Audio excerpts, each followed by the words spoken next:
Good morning. I want to talk to you real briefly, and I want to encourage you, if you've been praying for something, to keep praying. I want to share with you how my parents prayed for me when I was going through everything that I was going through, and their prayers came to pass. If this video goes off, you can watch this entirety on my YouTube channel, LaShonda Cherie Flanders. Now, in 2013, everybody know my story. 2011, started having an affair. 2012, got married. 2013, my husband became the pastor. And then the abuse started happening. I had heard about the abuse, but didn't think that it would be part of my testimony. But it started occurring. 2018, he abruptly left. I had a nervous breakdown. That's when I shared with my parents that I had been being abused since 2013. And from 2018 up until 2020, it was a cycle of him leaving, coming back, leaving, coming back. Me begging him to come back. Let me put that out there. Me begging him to come back. He'll come, he'll leave. It was just a vicious cycle. 2020, we got an argument in May, and the argument escalated, and within the argument, he tried to kill me. I didn't call the police. My dad did. I didn't file the report. The next day, my dad got up, and he just had enough and went back to the police department and was like, if y'all don't do something today, I'm going to jail. I'm going to start my church, Chain Gang Ministry is what he said, because he's a pastor. So I told the police what happened on June, sometime the 1st of that June. I know how to fill out divorce paperwork. I'm like a pro at it. So I filled out my paperwork. I turned it in. And in my mind, and not my heart, I was like, I'm tired of this. In the midst of everything that was going on, when the life was leaving me, I said to the Lord, God, if you would save my life this time, I promise you that I would let this man go. And I did it. I went back. We started working on everything. And at this time, my family kind of put me in a box, if that makes sense to you, because it was too much for them to handle. So I separated myself and I isolated myself from my family because I didn't want to hear what they had to say. And I had made up in my mind that I don't care what, I'm going to make this work. Okay. My parents later informed me, because my ex-husband gave me my paperwork the last week of May in 2021, which is this year.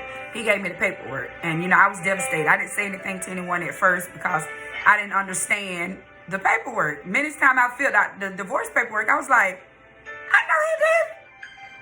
I know. He didn't. But he did. So I was trying to get some clarity on it. I called him 200 times. I texted him 200 times. He didn't respond.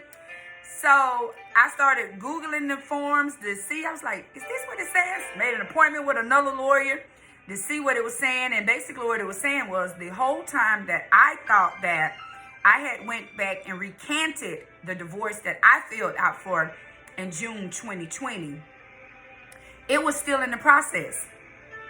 The whole time we were calling ourselves, trying to make it work. My divorce that I filled out for myself, June 2020, was still in the process.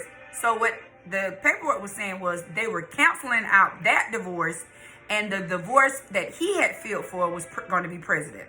I was like, oh my God, I was so outdone. I was just so outdone. So later on, I was just, talking to my mom and dad, and, crying on their shoulders. And my mama said, I want to share something with you. She said, ever since June 2020, every night me and your daddy would come together. We would hold hands and we would pray. And our prayer was that he would leave you, that he would divorce you, because we knew you didn't have the strength to leave him. And we knew if you didn't leave him, he would wind up killing you. And it'll be well with your soul because you had what you wanted. So at first, I'm a little taken aback, like, you prayed what? But the more I think about it, I'm grateful and I'm thankful that I had somebody that had enough sense to pray for me, because I didn't have enough sense.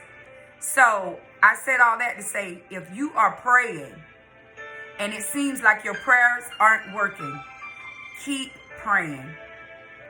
That was June 2020. May 2021, he filed for divorce. like they prayed. And somebody might be saying, well, why are they praying against your marriage? Because, I mean, it was a very toxic relationship that needed to end, but I didn't know how to end it. I didn't want to end it. I wasn't ready to end it. So God used him to do what I needed to do to help me to move forward. So I just encourage you again on today. If you are praying for something, keep praying. Keep trusting God. And wait till you see the manifestation of your prayer. And you be blessed.